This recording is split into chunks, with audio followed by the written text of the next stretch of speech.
ভাইয়া আমাকে এক বক্স সিবিট দেন তো। ভাই আমার এই ওষুধগুলো একটু দেন তো তাড়াতাড়ি।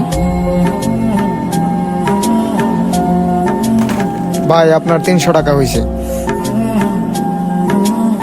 ভাই আমার কাছে তো 300 টাকা নাই, আমার কাছে 200 টাকা আছে, 100 টাকা পরে দিলে হয় না ভাই? না না ভাই, বাকিতে কোনো ওষুধ হবে না, আগে টাকা দেন পরে ওষুধ নেন। ভাই আমার মা খুব অসুস্থ, ওষুধগুলো ইমার্জেন্সি দরকার, দেন না ভাই। আপনার মা অসুস্থ না মরে গেল সেটা তো আমার দেওয়ার দরকার নেই, টাকা দেন ওষুধ নেন। ভাই আমি সিবিট নিব না, আমার টাকাটা ফেরত দেন।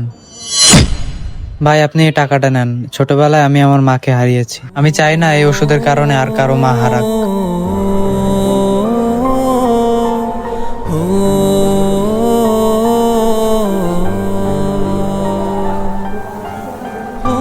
সামান্য 100 টাকার কারণে ওষুধটা দিলাম না, আর এই ছেলেটা আমার চোখটা খুলে দিয়ে গেল। ভিডিওটা থেকে কে কি বুঝলেন অবশ্যই কমেন্ট করে জানাবেন, আর ভালো লাগলে ভিডিওটা বেশি বেশি শেয়ার করে দিবেন। ভালো থাকবেন সবাই।